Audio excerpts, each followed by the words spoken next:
கொஞ்சம் நல்லா சவுண்டாக பேசுகிறவங்க. ஏன்னா ஒன்லி ஆன்லைனில் தான் இன்றைக்கி கிளாஸ் போகுது. சண்டே லீவுன்றனால ஆன்லைனில் மட்டும்தான் கிளாஸ் போகுது. ஸோ நீங்கள் தான் ரெஸ்பான்ஸ் பண்ணணும் என்ன சொல்லியிருக்காங்க அப்படின்னு சொல்லிட்டு. சொல்லலாமா? ஆடியோ வீடியோ கிளியராக கிளாஸ் கொண்டு போயிடலாமா? கேட்கல சார். வீடியோ கிளியராக இருக்கு சார். இருக்கு, எழுதிக்கலாம். ஸோ நவம்பர் 24 ஃபர்ஸ்ட் ஒன் இன்றைக்கு உண்டான கரண்ட் அஃபேர்ஸ் உள்ள முக்கியமானது மகாராஷ்டிரம் அப்படிங்கிறதுல மகாயுதி அப்படின்னு சொல்லக்கூடிய பாஜக கூட்டணி தான் அமோக வெற்றி பெற்றிருக்கு அப்படிங்கிறத பார்க்குறோம். எழுதிக்கலாம். மகாராஷ்டிரம் நம்ம ஏற்கனவே பார்த்தது தான். ஸோ மகாராஷ்டிரம் அப்படிங்கிறதுல வந்து பாஜக கூட்டணி அப்படிங்கிறது வந்து அமோகம் அப்படிங்கிறத பார்க்குறோம். எதிர்கட்சிகள் கூட்டணி அப்படிங்கிறது வந்து படு தோல்வி சந்திச்சிருக்கு அப்படிங்கிறது. ஸோ நேற்றுக்கு நம்ம பார்த்துருந்தோம் ஹரிகிருஷ்ணன் ஃப்ரம் சிவகங்கா. ஆன் பண்ணிக்கலாம். Yes sir. எந்த இரு மாநிலங்களில் முழுமையாக சட்டமன்ற தேர்தல் நடந்துச்சு அப்படின்னு சொல்லி பார்த்தோம். முழுமையாக மகாராஷ்டிரா, ஜார்க்கண்ட் சார். மகாராஷ்டிரா அப்படிங்கிறதுல இப்போ ஜெயிச்சிருக்கக்கூடிய அந்த கூட்டணிக்கு என்ன பேர் சொல்லியிருந்தோம்? மகாயுதி சார். மகாயுதி அப்படிங்கிற ஒரு கூட்டணி அப்படிங்கிறத சொல்லியிருந்தோம். அதே மாதிரி மகாயுதி கூட்டணி அப்படிங்கிறதுல ஸோ ஒட்டுமொத்தமாக எவ்வளோ சீட் அப்படின்னு சொல்லி பார்த்துருந்தோம். மகாராஷ்டிராவில் ஒட்டுமொத்தமாக 288 சீட் அப்படிங்கிறத ஞாபகம் வச்சுக்கோங்க. ஜார்க்கண்டில் 81 சீட் அப்படிங்கிறத ஞாபகம் வச்சுக்கணும் இல்லையா? ஸோ ஜார்க்கண்ட் அப்படிங்கிறதுல ஆளும் கூட்டணி அப்படிங்கிறது தான் மறுபடியும் வெற்றி பெற்றிருக்கிறாங்க. காங்கிரஸ் கூட்டணி அப்படிங்கிறது வந்து வெற்றி பெற்றிருக்கிறாங்க. பாஜக அப்படிங்கிறது வந்து பின்னடைவு அப்படிங்கிறத சொல்கிறாங்க. ஸோ இது ரொம்ப முக்கியமானது. இந்த மாதம் இந்த வருஷத்தினுடைய எண்டில் நடைபெற்ற சட்டமன்ற தேர்தல்கள் அப்படின்னு சொல்லக்கூடியது 2 மாநிலம் அப்படிங்கிறத ஞாபகம் வச்சுக்கணும். அப்புறம் இடைத்தேர்தல்கள் அப்படிங்கிறது உத்தரப்பிரதேசத்தில் நடந்திருக்கு, தென் மேற்கு வங்காளத்தில் நடந்திருக்கு. அதுக்கப்புறம் நம்ம கேரளாவில் எந்த தொகுதின்னு பார்த்தோம்? வயநாடு. ஸோ வயநாடு அப்படிங்கிறதுல ஸோ பிரியங்கா காந்தி அப்படிங்கிறது 4.10 லட்சம் வாக்குகள் வித்தியாசத்தில் வெற்றி பெற்றிருக்கிறாங்க. ஸோ இன்னைக்கு உண்டான தேர்தல் அப்படிங்கிற ரிசல்ட்டில் நமக்கு போட்டித் தேர்வுகளில் முக்கியமாக கவனிக்கப்பட வேண்டியது மகாராஷ்டிரா அப்படிங்கிறதுல மகாயுதி கூட்டணி, அதாவது வந்து பாஜக அலையன்ஸாக இருக்கக்கூடிய மகாயுதி அப்படிங்கிற கூட்டணி அப்படிங்கிறது வந்து அமோக வெற்றி பெற்றிருக்கு.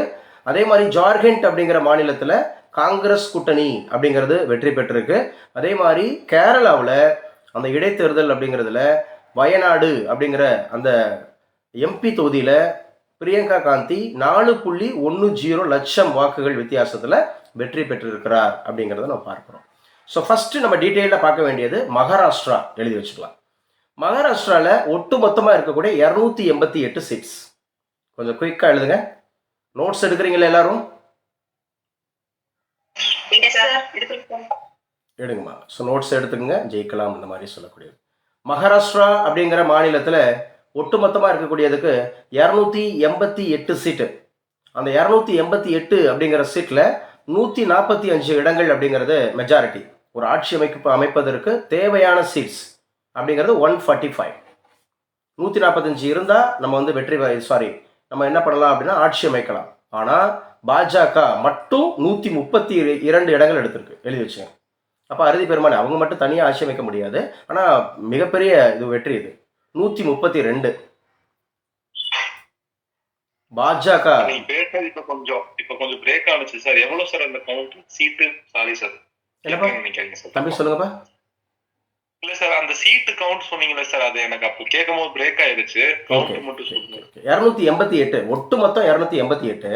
அதுல பாஜக மட்டும் அப்படிங்கிறது பாத்தீங்கன்னா 132. நீங்க கூட்டணின்னு எடுத்துக்கிட்டீங்கன்னா அலையன்ஸ் டோட்டல் அலையன்ஸ் வந்து 230. இந்த 288 அப்படிங்கிறதுல பாஜக கூட்டணி மட்டும் 230 அப்படிங்கிறத ஞாபகம் வச்சுக்கணும். இல்லை எல்லாருக்குமே பிரேக் ஆகுதா? என்னோட சைட்ல இருந்து நான் எதுவும் கிளியர் பண்ணணுமா?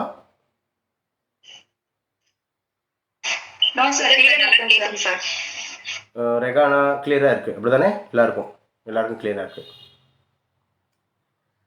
ரெகானா ஆன் பண்ணிக்கமா. ரெகனா கிளியரா இருக்கா? ஆடியோ வீடியோ கிளியரா? Clear sir. ஓகே. அதில் எதுவும் டிஸ்டர்ப்டு இல்லைல்ல? டிஸ்டர்ப்டு மீன்ஸ் வந்து இந்த மாதிரி பிரேக் ஆகுறது இல்லை அந்த மாதிரி எதுவும் இல்லைல்ல? இல்லைங்க சார். ஓகேம்மா. மகாராஷ்டிரம் அப்படிங்கிறதுல மொத்தம் 288 தொகுதிகள். அந்த 288 அப்படிங்கிறதுல மகாயுதி கூட்டணி அப்படிங்கிற மட்டும் எவ்வளோ அடிச்சிருக்காங்க அப்படின்னு பார்த்தீங்கன்னா 230 அடிச்சிருக்கிறாங்க. ரிமைனிங் இருக்கக்கூடிய 58 அப்படிங்கிறது தான் அதர்ஸ் அப்படின்னு பார்க்குறோம். அதாவது எதிர்க்கட்சி, அது எதிர்க்கட்சியுமே 50 தான் அடிச்சிருக்காங்க. அங்கே இருக்கக்கூடிய காங்கிரஸ் கூட்டணியில் இடம்பெற்ற கட்சிகள் ஒட்டுமொத்தமாகவே 50. அப்போ இது வந்து மிகப்பெரிய வெற்றியாக பார்க்கப்படுது. எங்கே? மகாராஷ்டிராவில். மகாராஷ்டிராவோட கேபிட்டல் சிட்டி அப்படின்றது மும்பைன்னு பார்ப்போம். ரிசர்வ் பேங்க் ஆஃப் இந்தியா மும்பையில் தான் இருக்குது. செபி அப்படிங்கிறது மும்பையில் தான் இருக்குது. ஸோ அதே மாதிரி வந்து பார்த்தீங்க அப்படின்னு சொன்னால் மான்செஸ்டர் ஆஃப் இந்தியா அப்படின்னா எந்த நகரத்தை அழைப்போம்?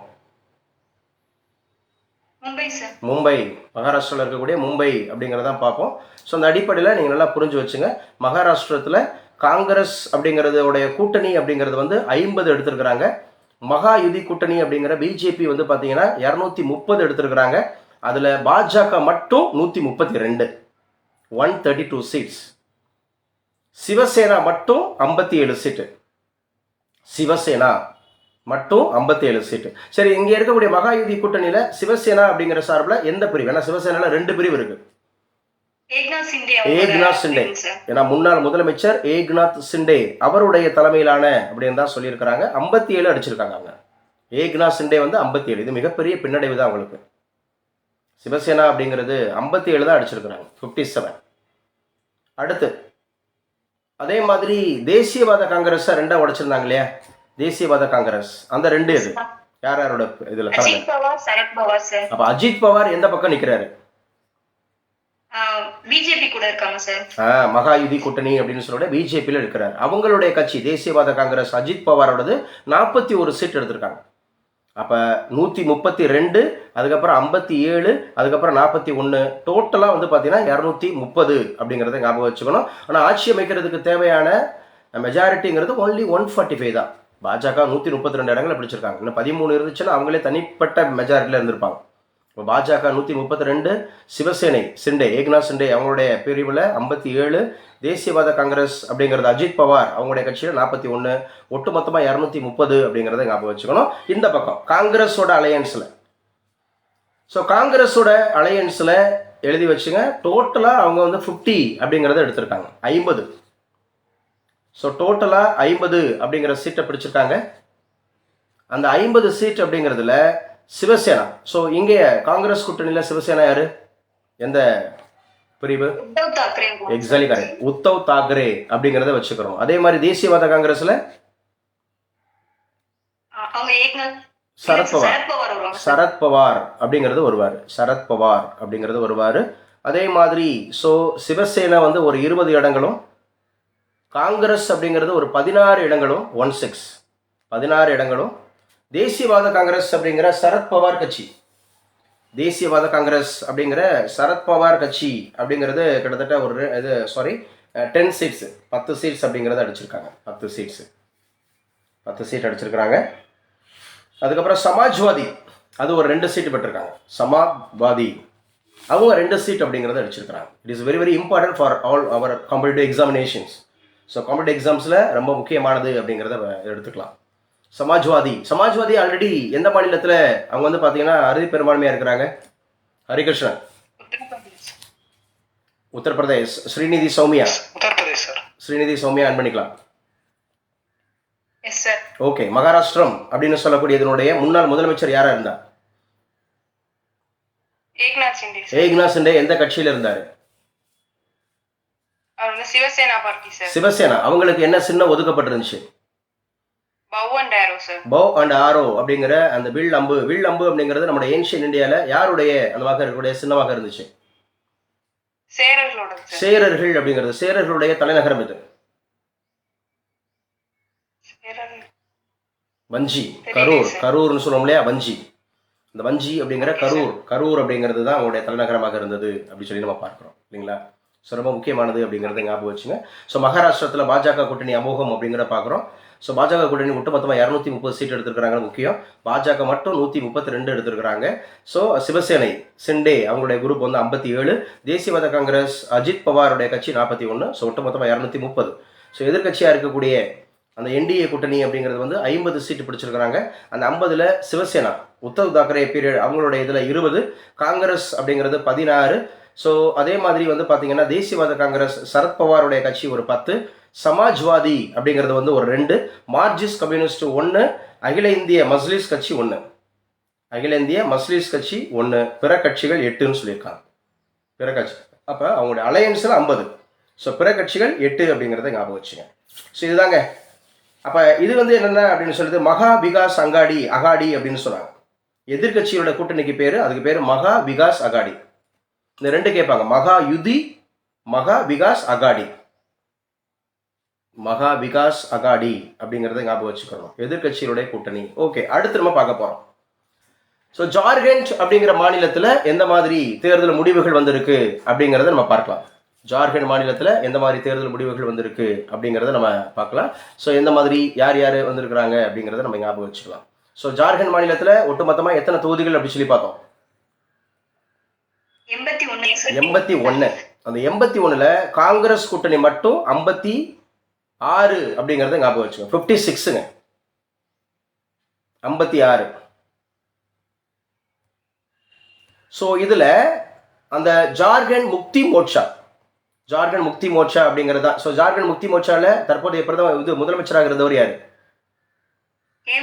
ஹேமந்த் சோரன். ஜார்க்கண்டோட கேபிட்டல் சிட்டி என்ன?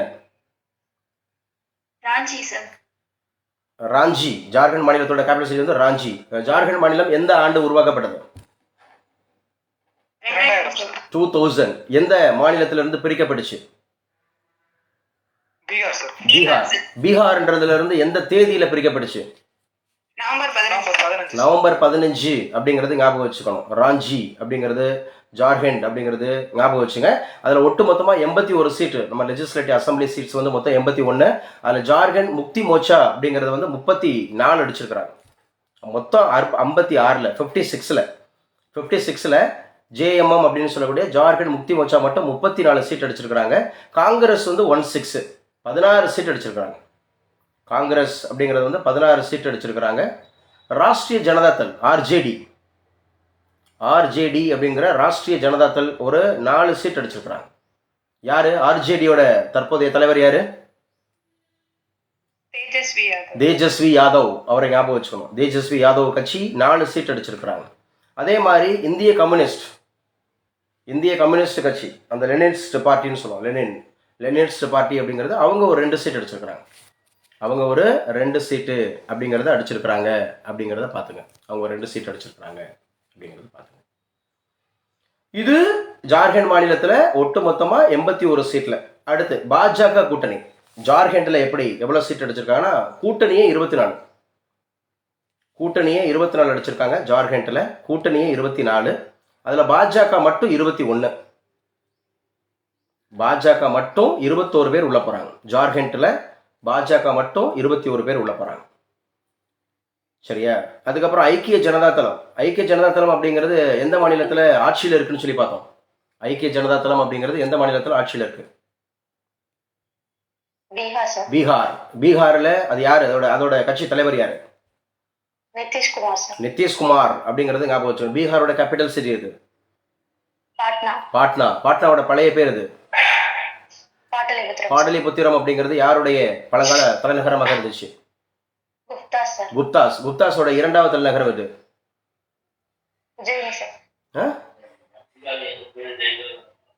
நல்லா சவுண்டா பேசலாம். பேசுறவங்க சவுண்டா பேசுங்க.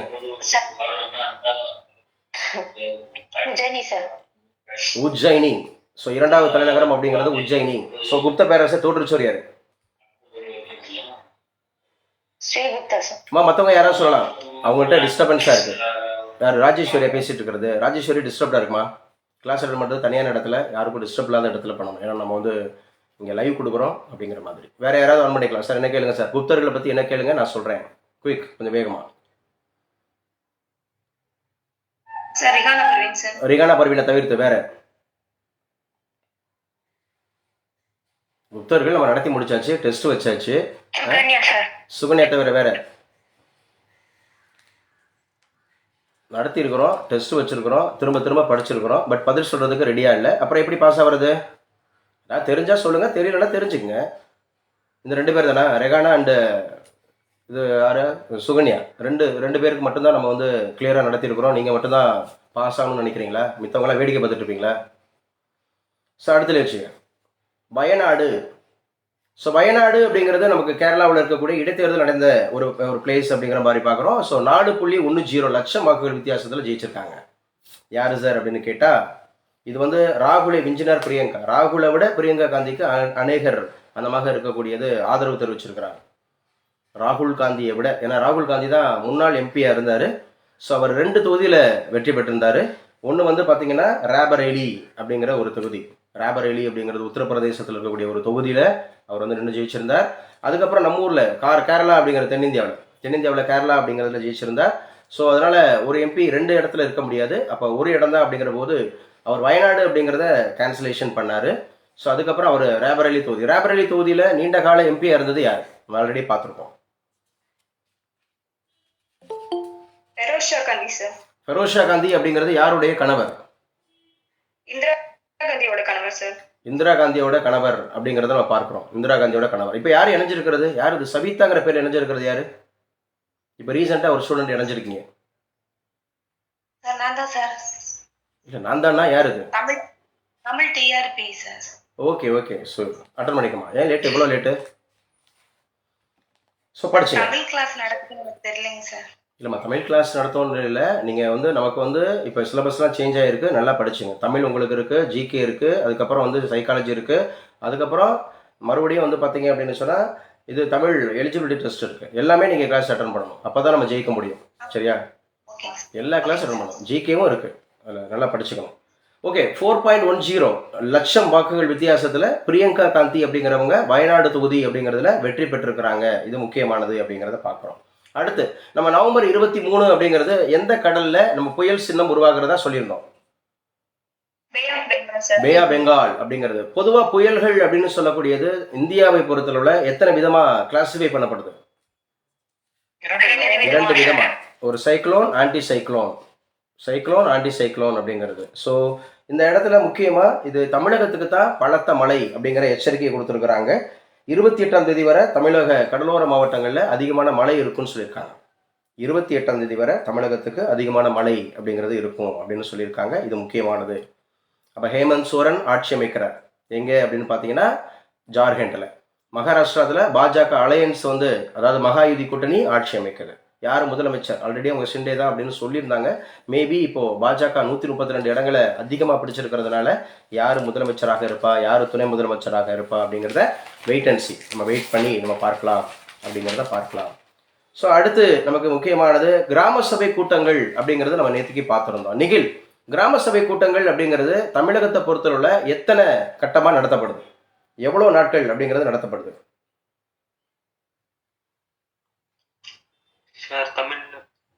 தமிழ்நாட்டில் தமிழ்நாட்டில் கிராம சபை கூட்டம் எத்தனை நாட்கள் நடைபெறுகிறது? How many days in Tamil Nadu? சரியா? The கிராம சபா meeting is held, is conducted. 3 நாள் சார். 3 நாளா? தூங்குறியா? ஏன் நேற்று கிளாஸ் அட்டன் பண்ணலையா? ஸ்ரீநிதி சௌமியா சொல்லலாம். சார் நான் சொல்லட்டுமா சார்? யாரு சார்? நான் சொல்லட்டுமான்றது சுசீலாவா? ஆரோக்கிய சுசீலா சொல்லலாம். ஆமா சார். 6 தடவை நடக்கும் சார். 6 முறை நடைபெறுகிறது. சொல்லலாம்ப்பா. ஜனவரி 26 சார். ஜனவரி 20 குடியரசு தினம். ஜனவரி 26 குடியரசு தினம். March 22 world water day sir. So March 22 world water day. மே 1 சர்வதேச உழைப்பாளர் தினம் சார். மே 1 சர்வதேச உழைப்பாளர் தினம். ஆகஸ்ட் 15 சுதந்திர தினம் சார். ஆகஸ்ட் 15 இண்டிபெண்டன்ஸ் டே, சுதந்திர தினம். October 2 Gandhi Jayanti sir. October 2 Gandhi Jayanti தினம். நவம்பர் 1 தமிழ்நாடு உருவான நாள் சார். நவம்பர் 1 தமிழ்நாடு உருவான நாள். இதுதான் வந்து பார்த்தீங்கன்னா ஆர்டர். ஓகே, கங்க்ராட்ஸ்மா. ஆரோக்கிய சுசிலா, கங்க்ராட்ஸ். நிகில் படிக்கணும் தம்பி. நிகில் அசால்ட்டாக பதில் சொல்லக்கூடாது. 6 அப்படிங்கிறத நம்ம 3 சுருக்கக்கூடாது. ஸோ இந்த ஆனால் ஆக்சுவலாக நவம்பர் 1 நம்ம நடத்தியிருக்கணும். பட் நவம்பர் 1 நடத்த முடியாதனால நவம்பர் 23 அப்படிங்கிறத நம்ம நடத்தியிருக்கிறாங்க. ஸோ இன்றைக்கி உண்டான கரண்ட் அஃபேர்ஸில் அது முக்கியமாக நம்ம பார்த்துருக்குறோம். ஸோ என்ன சொல்லியிருக்காங்க அப்படிங்கிறத ஞாபகம் வச்சுக்கலாம். ஸோ அடுத்து என்ன சார், இன்னைக்கு உண்டான கரண்ட் அஃபேர்ஸில் நில மோசடி வழக்கை சிபிஐ விசாரிக்க உத்தரவு அப்படின்னு சொல்லியிருக்கிறாங்க. சிபி யாருமா? முத்துமணி சார். முத்துமணி பேசுங்க. லெஃப்ட் ஆயிட்டு அப்புறம் வந்து ஜாயின் பண்ணிக்கிறேன் சார். முத்துமணி என்ன சொல்றீங்க? ஒரு 5 நிமிஷம் லெஃப்ட் ஆயிட்டு வந்து ஜாயின் பண்ணிக்கிறேன் சார். ஓகேப்பா, ஓகே. தேங்க்யூ அப்போ என்ன சொல் ஓகேம்மா. ஸோ என்ன சொல்லியிருக்காங்க, சிபிஐ அப்படிங்கிறத ஞாபகம் வச்சுக்கிறோம். எங்க சிபிஐ பற்றி என்கிட்ட கேள்வி கேளுங்க, தெரிஞ்சா சொல்கிறேன், தெரியலன்னா தெரிஞ்சுக்கிறேன்.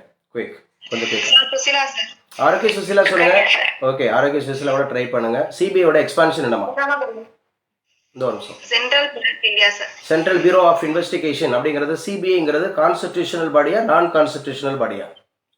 நான் constitutional body sir. Non constitutional body அப்படின்னா ஆர்டிகல்ஸ் இருக்குமா ஆர்டிகல்ஸ் இருக்காதா? ஆர்டிகல் இருக்காது சார். ஆர்டிகல்ஸ் இருக்காது. அப்போ நான் கான்ஸ்டிடியூஷனல் சாரி, இந்த இடத்துல சிபிஐ அப்படிங்கிறது வந்து முன்னாள் எவ்வாறு இருந்தது? Delhi special police establishment act அப்படின்னு 1946 நம்ம பார்த்துருந்தோம் இல்லையா? டெல்லி ஸ்பெஷல் போலீஸாக இருந்துச்சு. இப்போ யாருமா இருக்கா அதோட டைரக்டர்? இப்போ யாரு? பிரவீன் சூட் சார். பிரவீன் சூட் எந்த மாநிலத்தினுடைய டிஜிபியா இருந்து வந்தாரு? கர்நாடகத்துல இருந்து. கர்நாடகா அப்படிங்கிற எக்ஸாக்ட்லி கரெக்ட். கர்நாடகா மாநிலத்தினுடைய முதலமைச்சர் யாருமா? Sorry sir. ஓகே, தெரியல சார். சொல்லலாம், மற்றவங்க சொல்லலாம், நம்ம நிறைய டிஸ்கஸ் பண்ணியிருக்கோம். சீதாராமையா. சீதாராமையா. அங்க யாரு துணை முதலமைச்சர் யாரு? டி.கே. சிவகுமார் அப்படிங்கிறது. பக்கத்துல ஆந்திர பிரதேசத்தோட முதலமைச்சர் யாரு? சந்திரபாபு நாயுடு அப்படிங்கிறது. சந்திரபாபு நாயுடு. ஸோ ஆந்திர பிரதேசத்துல யாரு துணை முதலமைச்சர்? அப்துல் நசீர். பவன் கல்யாண். பவன் கல்யாண் அப்படிங்கிறவர். சரியா? பவன் கல்யாண் எந்த கட்சி? ஜனசேனா பார்ட்டி அப்படிங்கறத ஞாபகம் வச்சுக்கிறோம் இல்லையா? தமிழகத்தினுடைய முதலமைச்சர் எம்.கே. ஸ்டாலின். துணை முதலமைச்சர் உதயநிதி ஸ்டாலின் அப்படிங்கிறது. ஸோ ஒவ்வொரு எந்தெந்த மாநிலங்களெல்லாம் இந்த துணை முதலமைச்சர்கள் இருக்கிறாங்க நம்ம ஒட்டுமொத்தமாக பார்த்துருக்குறோம். அதுவும் முக்கியமானது. ஸோ எழுதி வச்சுங்க. யாருப்பா? 16 ஸ்டேட்ல இருக்காங்க. 16 ஸ்டேட்ஸ்ல இருக்காங்க. 16 ஸ்டேட் அப்படிங்கிறதுல ஸோ நமக்கு வந்து துணை முதலமைச்சர்கள் இருக்கிறாங்க. முக்கியமாக எந்தெந்த மாநிலங்கள் அப்படிங்கிறதெல்லாம் பார்த்துக்கங்க. மகாராஷ்டிரா தேர்தல் பார்த்துட்டோம், ஜார்க்கண்ட் தேர்தல் பார்த்துட்டோம். அதே மாதிரி நம்ம முக்கியமான விஷயங்கள் பார்த்துருக்குறோம். இங்கே என்னென்ன சொல்லியிருக்காங்க அப்படிங்கிறத ஞாபகம் வச்சு. நிதி ஒதுக்கீட்டில் புறக்கணிப்பு, மீனவர் பிரச்சனை, டங்ஸ்டன் சுரங்க விவகாரம் நாடாளுமன்றத்தில் தீவிரமாக எழுப்ப தமிழக எம்பிக்கள் திட்டமிட்டிருக்கிறாங்க. நேற்று கூட நம்ம பார்த்துருந்தோம். நம்முடைய தமிழக முதல்வர் ஸ்டாலின் அவர்கள் அப்படிங்கிறவங்க தமிழக எம்பிக்களுக்கு ஒரு அறிவுரை சொல்லியிருந்தார். என்ன அறிவுரை சொல்லியிருந்தாரு? பார்லிமெண்ட்ல மென்மையா பேசாதீங்க அப்படின்னு சொல்லி. ஆமாம், பார்லிமெண்ட்டில் இருக்கக்கூடிய 23 எம்பிக்கள் யார் சார் அப்படின்னு கேட்டால் டிஎம்கே சார்பா. டிஎம்கேல மட்டும் 23 எம்பிக்கள் இருக்கிறாங்க. கூட்டணியில் 39 எம்பிக்கள் இருக்கிறாங்க.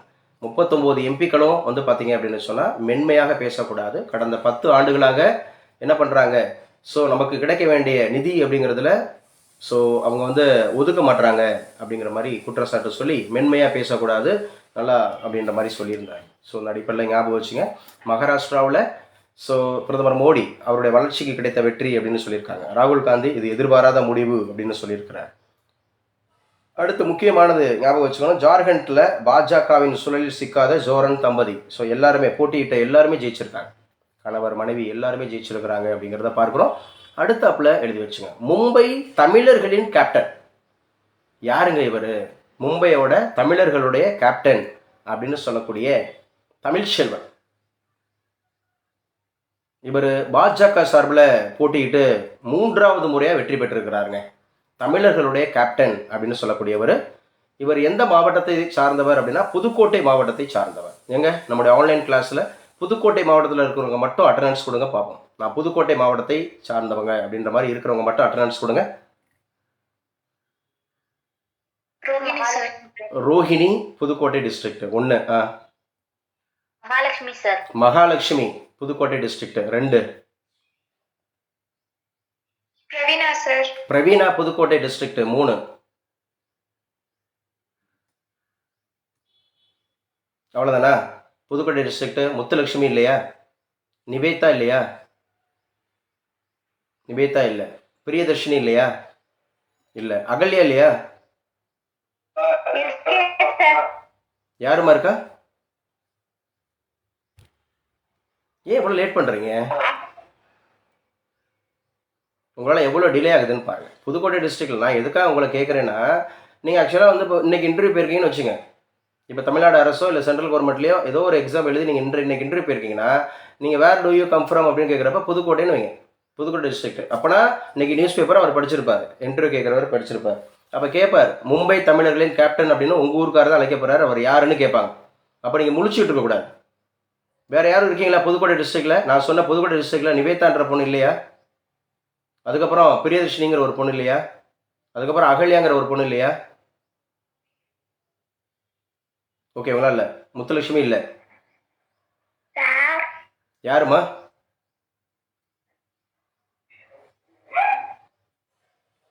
ரிமூவ் பண்ணிவிட போகிறேன் பாருங்க.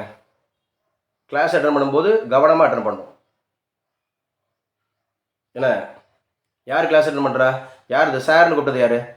யாருமா கூப்பிட்டா? மற்றவங்க சொல்லுங்கள். ஏன்னா நான் வந்து வீடியோ இது பண்ணியிருக்கறனால நான் வந்து க்ளோஸ்டாக இருக்குது. யாரோட லிங்க்கில் வருதுமா அது? இல்லை அகலியா என்னாச்சுமா?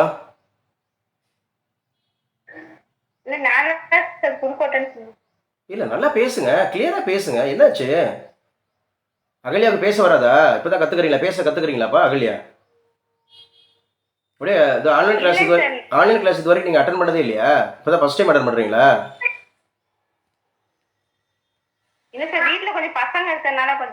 பரவாயில்லம்மா, பசங்க பேசிட்டு போகிறாங்க, நீங்கள் சரியாக ரெஸ்பான்ஸ் பண்ணுங்க. சின்ன பசங்களுக்கு தெரியாது, சின்ன பசங்க அவங்க பேசிட்டு போகிறாங்க, நீங்கள் ரெஸ்பான்ஸ் பண்ணுங்க ஃபஸ்ட்டு. என்ன நீங்கள் உங்கள் டிஸ்ட்ரிக்ட் வந்து புதுக்கோட்டையான்னு கேட்டால் எஸ் சார், ஆமாம் சார் நான் புதுக்கோட்டை டிஸ்ட்ரிக்ட்னு சொல்லுங்கள். எவ்வளோ நேரம் பாருங்கள், உங்களால் எவ்வளோ நேரம் வேஸ்ட் ஆகுதுன்னு பாருங்கள். அப்போ மும்பை தமிழர்களின் கேப்டன் அப்படிங்கிறது யார் சொல்லுங்கள், மற்றவங்க சொல்லுங்கள். ஸோ தமிழ் செல்வன் அப்படிங்கிறவர் எந்த மாவட்டத்தை சார்ந்தவர்? புதுக்கோட்டை மாவட்டம். எத்தனையாவது முறையாக வந்து அவர் வந்து எம்எல்ஏவாக தேர்ந்தெடுக்கப்படுகிறார்? மூன்றாவது முறையாக அப்படிங்கிறது ஞாபகம் வச்சுக்கிறோம். ஸோ இவருடைய காலகட்டத்தில் தான் 1980ஆம் ஆண்டு காலகட்டத்தில் வேலைக்காக மும்பைக்கு குடிபெயர்ந்திருக்கிறார். 80ல் வேலைக்காக போயிருக்கிறாரு மும்பைக்கு. 3 முறை அந்த மாதிரி இருக்கக்கூடிய எம்எல்ஏவாக இருந்திருக்கிறார். மும்பை தமிழர்களுடைய கேப்டன் அப்படிங்கிற மாதிரி வர்ணிக்கப்படுகிறார் அப்படிங்கிறத ஞாபகம் வச்சுங்க. யாரு சார்? இப்போ மகாராஷ்டிரத்தில் முதல்வர் யார்? கூட்டணி தலைவருடன் பேசி முடிவு, தேவேந்திர பட்னாவிஸ் அப்படிங்கிறது சொல்லியிருக்கிறார். முதல்வர் யார் அப்படின்னு 132 இடங்களை பிடிச்சவங்க விடுவாங்களா, இல்லை வெறும் 50 இடங்களுக்கு பிடிச்சவங்களுக்கு கொடுப்பாங்களா அப்படிங்கிற மாதிரி இருக்குது. மகாராஷ்டிரா தேர்தல் முதல்வர் துணை முதல்வர்கள் வெற்றி, ஆதித்ய தாக்கரே வெற்றி, இதெல்லாம் சொல்லியிருக்கிறாங்க. அடுத்து எங்கெங்க சார் நடந்திருக்கு இந்த இடைத்தேர்தல்கள் அப்படிங்கிறது? எங்கெங்க நடந்திருக்கு அப்படின்னு கேட்டால் மேகாலயாவில் இடைத்தேர்தல் நடந்திருக்கு, மத்திய பிரதேசத்தில் இடைத்தேர்தல் நடந்திருக்கு, சரியா? அதே மாதிரி நமக்கு வந்து வெஸ்ட் பெங்காலில் இடைத்தேர்தல் நடந்திருக்கு, உத்தரப்பிரதேசத்தில் இடைத்தேர்தல் நடந்திருக்கு, கேரளாவில் இடைத்தேர்தல் நடந்திருக்கு. ஸோ அதே மாதிரி மாநில இடைத்தேர்தல் பாஜக 20 தொகுதியில் வெற்றி. அதே மாதிரி மேற்கு வங்காளத்தில் திரிணாமுல் காங்கிரஸ் அமோகம் அப்படிங்கிறத பார்க்குறோம். திரிணாமுல் காங்கிரஸ் இது வந்து முக்கியமானது இன்னைக்கு உண்டானது. சரி, இப்போ இந்தியாவுக்கும் எந்த நாடு இடையில இப்போ வந்து டெஸ்ட் மேட்ச் நடந்துட்டு இருக்கு? ஆஸ்திரேலியா அப்படிங்கிறது. ஓகே, ஹரிகிருஷ்ணன் சொல்லலாம். ஆஸ்திரேலியாவுக்கும் இந்த இந்தியாவுக்கும் நடைபெறுகிற இந்த டெஸ்ட் மேட்ச் அதோட தலைப்பு என்ன? எந்த ஹெட்ல அவங்க விளையாண்டுட்டு இருக்காங்க? பார்டர் கவாஸ்கர் அப்படிங்கிற பேர்ல. பார்டர் யாரு, கவாஸ்கர் யாரு? ஸோ ஆஸ்திரேலியாவில் ஆலன் பார்டர் அப்படிங்கிறவர் இருக்கிறாரு. நம்ம இந்தியாவில் சுனில் கவாஸ்கர் அப்படிங்கிறவங்க இருக்கிறாங்க. எந்த நகர்ல நடந்துட்டு இருக்கு? பெர்த் அப்படிங்கிற நகரில் தான் நடந்துட்டு இருக்கு அப்படின்னு பார்க்குறோம். ஸோ ரொம்ப முக்கியமானது. ஆஸ்திரேலியா அப்படிங்கிறது 104 10 விக்கெட்டு. இந்தியா இரண்டாவது இன்னிங்ஸில் 172 அப்படிங்கிறத அடிச்சிட்டு இருக்காங்க. இரண்டாவது KL ராகுல் 62 ரன்னோட இருக்கிறாரு, விளையாடிக்கிட்டு இருக்கிறாரு. யஜஸ்வி ஜெய்ஸ்வால் அப்படிங்கிறவர் வந்து 90 ரன்னு அப்படிங்கிறதுல விளையாண்டுட்டு இருக்கிறாரு. சரி, சமீபத்தில் ஒரு சாம்பவான் அப்படின்னு சொல்லக்கூடிய விளையாட்டு துறையில், டென்னிஸ் துறையில ஒரு ஜாம்பவான் அப்படிங்கிறவர் தன்னுடைய ஓய்வை அறிவிச்சாரு. அவர் யார்? ரஃபேல் நடால் அப்படிங்கிறவர் எந்த நாட்டை சார்ந்தவர்? ஸ்பெயின். அப்ப ஸ்பெயினோட கேபிட்டல் சிட்டி என்னன்னு பார்த்தோம், மேட்ரிட் அப்படிங்கிறது. அடுத்து எழுதி வச்சுக்க இன்னைக்கு ஒன்று கரண்ட் அஃபேர்ஸ்ல. சரி, நம்ம இந்திய பிரதமர் அப்படிங்கிறவர் எத்தனை மாநிலங்களுக்கு போயிட்டு வந்திருந்தார்? சார் எத்தனை நாடுகள்? 3 நாடுகள். அந்த 3 நாடுகள் அப்படிங்கிறதுல ஸோ எங்க வந்து G20 நடந்துச்சு? பிரேசில் அப்படிங்கிறது நடந்த அந்த G20 எத்தனையாவது G20? 19வது அப்படிங்கிறது. 18 நடத்தினது யாரு?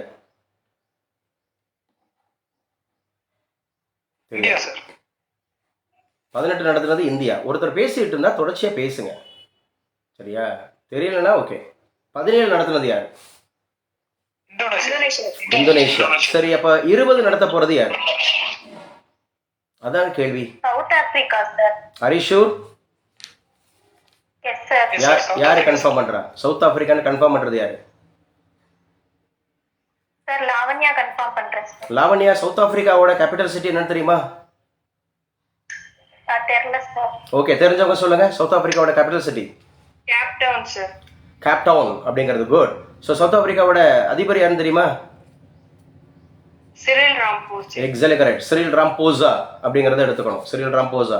இந்தியாவிலிருந்து அதிக தொலைவில் உள்ள நாடு எதுன்னு பார்த்தோம்? Chile sir. சிலி அப்படிங்கிறது ஆக்சுவலா வந்து பார்த்தீங்கன்னா எவ்வளவு தொலைவில் இருக்குன்னு பார்த்தோம் இந்தியாவில இருந்து? 13,000 கிலோமீட்டர் அப்படின்னு பார்த்தோம். 13,000 கிலோமீட்டர் சிலி அப்படிங்கிறது பார்த்தோம், சரியா? ஸோ ரஷ்யா எவ்வளவு தூரம் பார்த்தோம்? 4,000 கிலோமீட்டர் சார். 4,000 அப்படின்னு பார்த்தோம். இஸ்ரேல் எவ்வளவு தூரம்னு பார்த்தோம்? 6,000 கிலோமீட்டர் சார். 6,000 கிலோமீட்டர் அப்படிங்கன்னு பார்த்தோம், இல்லைங்களா? ஸோ இதெல்லாம் முக்கியமானது. ஐசிபிஎம் அப்படிங்கிறது இப்போ எந்த நாடு எந்த நாட்டின் மீது ஏவி இருக்கு அந்த மிசில்? ரஷ்யா வந்து உக்ரைன் மீது அப்படிங்கிறது ஏவி இருக்கு. ஐசிபிஎம் அப்படின்னா எக்ஸ்பான்ஷன் என்ன ரெகானா?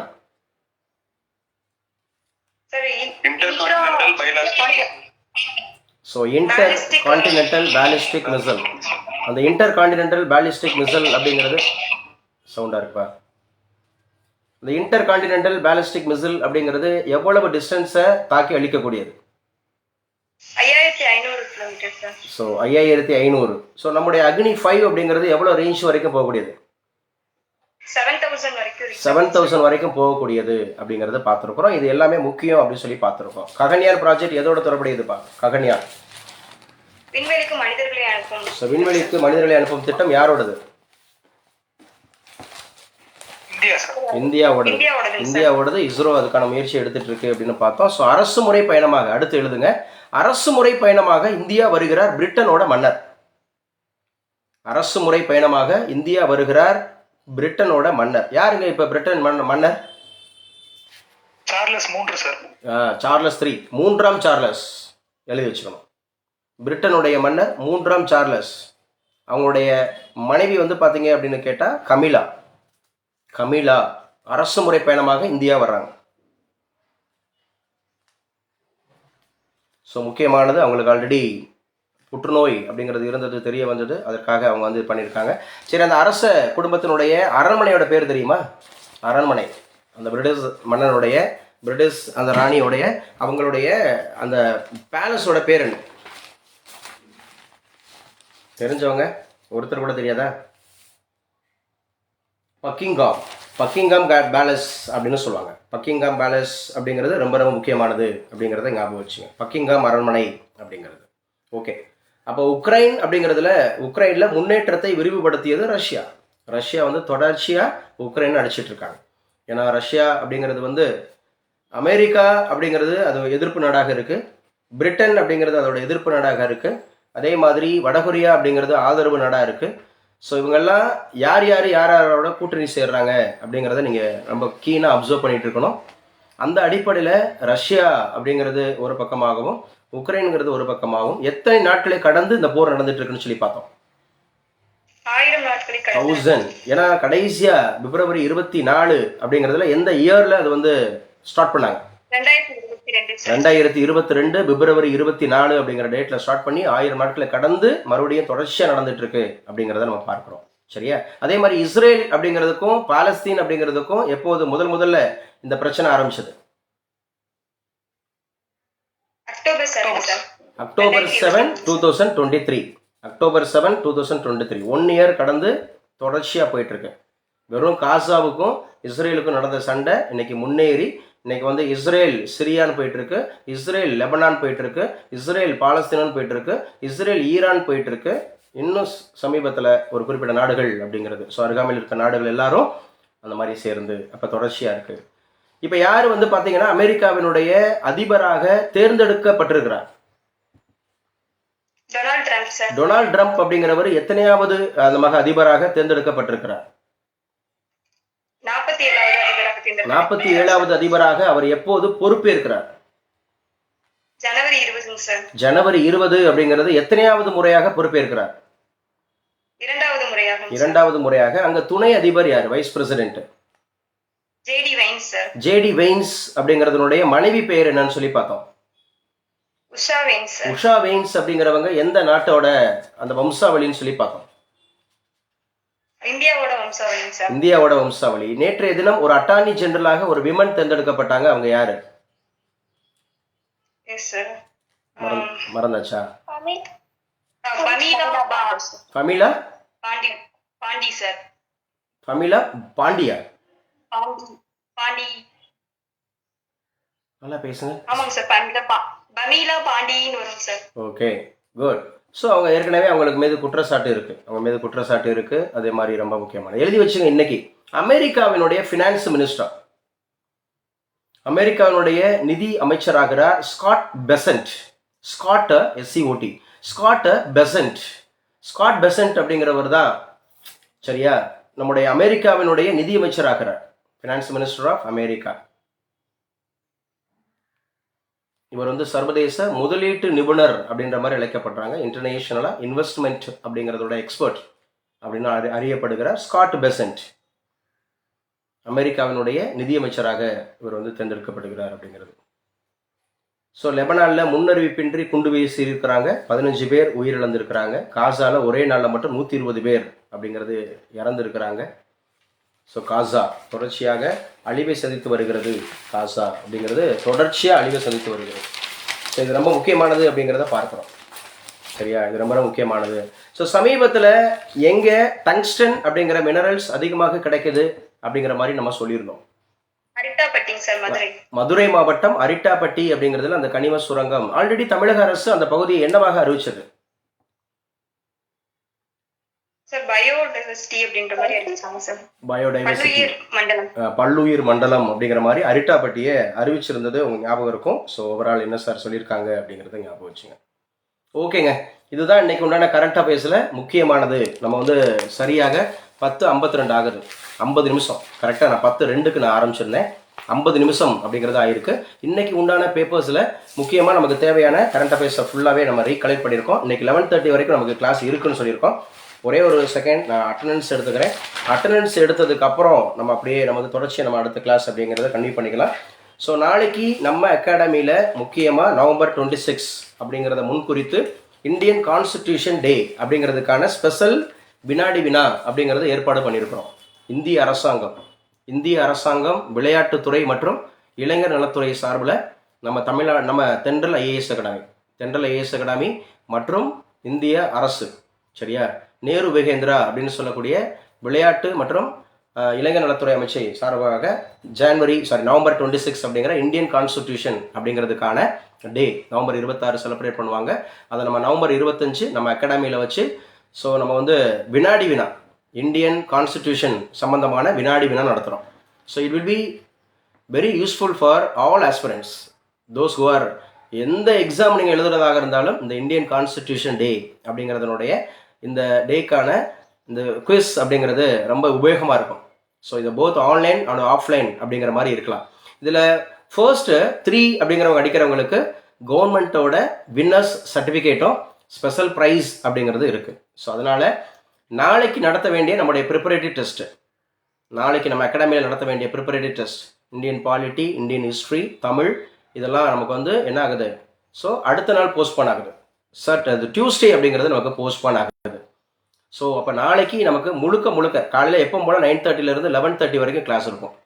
9:30க்கு நமக்கு கரண்ட் அஃபேர்ஸ் இருக்கும். 10 o'clock onwards அப்படிங்கிறது அடுத்து நமக்கு சப்ஜெக்ட் இருக்கும். சப்ஜெக்ட் நம்ம என்ன பாடம் நடத்திட்டு இருக்கோமோ ஜியோகிராஃபி ஆரம்பிச்சு கொடுத்துருக்கோம், அது ப்ளஸ் மேத்ஸ் இந்த மாதிரி இருக்கும். அதுக்கப்புறம் 11:30 onwards 12:30 1 hour அப்படிங்கிறது வினாடி வினா இருக்கும். இதில் போத் ஆன்லைன் அண்ட் ஆஃப்லைன் 2 பேருமே அட்டன் பண்ணலாம். இதில் கலந்து கொள்கிற யாவருக்கும் மத்திய அரசு வழங்கக்கூடிய பார்ட்டிசிபென்ட் சர்டிஃபிகேட்ஸ் வரும். வின் பண்ணுறவங்களுக்கு வின்னர்ஸ் சர்டிஃபிகேட் ப்ளஸ் ப்ரைஸஸ் அப்படிங்கிறது இருக்கும். So it will be very useful for you. So competitive exams. So don't take leave without permission. You should not take leave. சரியா? if you attend the quiz you will be able to understand so what is constitution. இது Indian பாலிட்டியில் நீங்கள் முழுமையான மதிப்பெண்கள் எடுக்கலாம். ஏன்னா நம்ம what is வாட்னு ஒரு question கேட்க மாட்டோம். இப்போ ஒரு இந்தியன் கான்ஸ்டியூஷன் அப்படின்னு சொன்னால் ஃப்ரேமிங் ஆஃப் இந்தியன் கான்ஸ்டியூஷன்லேருந்து நமக்கு எவ்வளோ கேள்வி கேட்க முடியுமோ அவ்வளோ கேள்வி கேட்கலாம். ஸோ அதை நம்ம மறுபடியும் நம்ம ரீகலெக்ட் பண்ணிக்கலாம், ரீகால் பண்ணிக்கலாம். ஸோ இப்போ ஆக்சுவலாக வந்து பார்த்தீங்கன்னா நம்ம கிளாஸ் வந்து பாருங்கள், அதான் சொன்னேன், போட்டித் தேர்வு அப்படிங்கிறது வந்து இன்றைக்கி அநேகர் வந்து பார்த்தீங்க அப்படின்னு சொன்னால் போட்டித் தேர்வுக்கு சும்மா அப்ளை மட்டும் பண்ணி வச்சுருப்பாங்க, சும்மா வந்து அகாடமியில் சேர்ந்து மட்டும் வச்சுருப்பாங்க. பட் பிரத்யேகமாக முயற்சி பண்ண மாட்டாங்க. இங்கே முயற்சி பண்ணுறவங்க மட்டும்தான் ஜெயிப்பாங்க, தொடர் பயிற்சியில் இருக்கிறவங்க மட்டும்தான் ஜெயிப்பாங்க. யார் ஒருவர் சரியான முயற்சி எடுக்கிறாரோ, தொடர் முயற்சி அப்படிங்கிறத ஃபாலோ பண்ணுறாரோ, அதே மாதிரி கன்சிஸ்டண்ட்டாக படிக்கிறவர், சரியா, தெரியுதோ தெரியலையோ நான் கிளாஸ் அட்டன் பண்ணணும், தெரியாத விஷயங்களை நான் வந்து என்ன பண்ணிக்கணும், ரீகலெக்ட் பண்ணிக்கணும். நான் தான் அடிக்கடி சொல்லியிருக்கேன், நம்முடைய தாரக மந்திரம் என்ன, ஸ்ரீநிதி சௌமியா, நம்ம அகாடமியோட தாரக மந்திரம் என்ன, கிளாஸில் வெற்றி பெறுவதற்கான ஃபார்முலா என்ன சொல்லியிருக்கோம்? பரீட்சைக்கு படிப்பவர்களை பரிச்சயமாவதுதான் சார். பரீட்சைக்கு பாடம் படிப்பவர்களை விட பரிச்சயம் ஆகிறவங்க தான் ஜெயிப்பாங்கன்னு சொல்லியிருக்கோம். 1. 2 வேற தெரிஞ்சவங்க சொல்லலாம். சரி, ஓகே, இது 1. பரீட்சைக்கு பாடம் படிப்பவர்களை விட பரிச்சயம் ஆகிறவங்க தான் ஜெயிப்பாங்க. 1 வேற சார் 5 பில்லர்ஸ். ஓகே, 5 பில்லர் சொல்லியிருக்கோம். அது வந்து முக்கியமாக வந்து பார்த்தீங்கன்னா ஃபர்ஸ்ட் வந்து சிலபஸ், 2வது ஸ்டடி மெட்டீரியல், 3வது அப்படிங்கிறது previous year question paper discussion, 4 வந்து அதிகமான தேர்வு, 5 வந்து கன்சிஸ்டண்ட்டாக தொடர்ந்து பயிற்சி பண்ணணும். ஓகே 2. ஓகே, அடுத்து நம்ம அடிக்கடி சொல்லியிருக்கோம், கற்றலின் கேட்டல் என்று கேட்டலில் சொல்வதன். கற்றலின் கேட்டல் நன்று. நீ எவ்வளோதான் உட்காந்து நம்ம முழு நேரமாக நான் வந்து 18 மணி நேரம் படிக்கிறேன், 10 மணி நேரம் படிக்கிறேன்னு சொல்லிட்டு ஒட்டுமொத்தமாக நீங்கள் ரோடு போட்டுக்கிட்டு கோடு போட்டுக்கிட்டு புத்தகத்துக்குள்ள நீங்கள் மெனக்கெட்டு கிடந்தாலும் அதை விட மெயினானது ஒருவர் சொல்லி நமக்கு கேட்டு அதை மறுபடியும் நமக்கு பதில் தெரியுதா. Stimuli and response methodology. ஸ்டிமுலினா ஆஸ்கிங் கொஸ்டின்ஸ், ரெஸ்பான்ஸ் அப்படின்னு சொன்னால் கிவிங் ஆன்சர். இதில் யார் எனக்கு நான் ஸ்பெசிஃபிக் பாருங்க, முன்னாடி உங்களோட எக்ஸ்பீரியன்ஸ் கூட சொல்லலாம். ஆரோக்கிய சுசிலா சார், எனக்கு பயமாக இருக்குது சார், எனக்கு தெரியாது சார், அப்படியே எனக்கு கேள்வி சொன்னாவே எனக்கு வந்து அப்படியே பயந்து போகுது. ஆனால் இன்னைக்கு பாருங்க அந்த கான்ஃபிடென்ஸ் லெவல் கூடுதா இல்லையா? நான் நல்லா சொல்கிறேன் சார், நான் சொல்கிறேன் சார், நான் பேசுங்க சார். முன்னாடி அட்டெண்டன்ஸ் சொல்றது கூட பயமா இருக்கும் சார், மைக் ஆன் பண்ணி பேசுறது கூட அவ்வளவு தயக்கமா இருக்கும். இப்ப கொஞ்சம் பரவாயில்லைங்க சார், இப்போ கொஞ்சம் பரவாயில்ல, அவ்வளோதான். இதுதான் அப்படியே கொஞ்சம் இதுதான் முன்னேற்றம். சரியா, நம்ம வந்து கொஞ்சம் முன்னேறலாம் அப்படிங்கிறது முதல் தயக்கமாக தான் இருக்கும். இந்த ஃபர்ஸ்ட் ஸ்டெப் இது வில் பி அப்படிங்கிறது ஹெசிடேஷன் தான் இருக்கும், யாருக்குமே ஹெசிடேஷன் தான். ஆனால் ஹெசிடேட்டாக அதை வந்து பின்தங்கிடுவாங்க, ஹெசிடேட்டாக வந்து பின்தங்குறவங்க அப்படிங்கிறது ஏன்னா நம்ம பார்த்துருக்கோம். சரியா, இப்போ நீல் ஆம்ஸ்ட்ராங் நிலவில் கால் வச்சிருக்கிறாரு அப்படின்னு சொன்னால் அவருக்கு வந்து கொடுக்கல ஃபர்ஸ்ட் வாய்ப்பு. யாருக்கு கொடுத்துருந்தாங்க ஃபர்ஸ்ட் வாய்ப்பு? யாருக்கு கொடுத்துருந்தாங்க? எட்வின் அப்படிங்கிறவருக்கு தான் கொடுத்துருந்தாங்க. ஆனால் எட்வின் வந்து கொஞ்சம் தயங்கிடுறாரு. சரியா, அந்த வாய்ப்பு யாருக்கு கிடைக்குது? நீல் ஆம்ஸ்ட்ராங் அப்படிங்கிறவர் எந்த நாட்டை சேர்ந்தவருமா? Neil Armstrong America. என்னாச்சு ரெகான், அமெரிக்கா தெரியல, அது தெரியாதா? சரி, ஓகே, பரவாயில்ல. நீல் ஆம்ஸ்ட்ராங் 1969 நிலவுல கால் வச்சாரு. சரியா, இப்போ நம்ம வந்து நம்ம சந்திராயன் 3 அப்படிங்கிறது வந்து நிலவோட எந்த பகுதியை ரீச் பண்ணுச்சு? South pole. அப்ப சவுத் போல ரீச் பண்ண முதல் நாடு அப்படிங்கிற அங்கீகாரத்தை பெற்ற நாடு இது இந்தியா. இப்ப நம்ம சூரியனுக்கு எந்த விண்கலம் அனுப்பியிருக்கோம், அந்த விண்கலத்தோட பேர் என்ன? ஆதித்யா L1 அப்படிங்கிறது அங்க எத்தனை லெக்ரான்ஜி பாயிண்ட் அப்படிங்கறத சொல்லுது? 3 Lagrange points. 3 5 5 sir, sorry sir, 5 sir. So Lagrange அப்படிங்கிறது ஞாபகம் வச்சுக்கணும், 5 பாயிண்ட்ஸ் அப்படிங்கிறத சொல்லுது. ஸோ இன்னைக்கு உண்டான கரண்ட் அஃபேர்ஸ் கிளாஸ் ஓவர். நம்ம அப்படியே கிளாஸ் கண்டினியூ பண்ணிக்குவோம், அப்படியே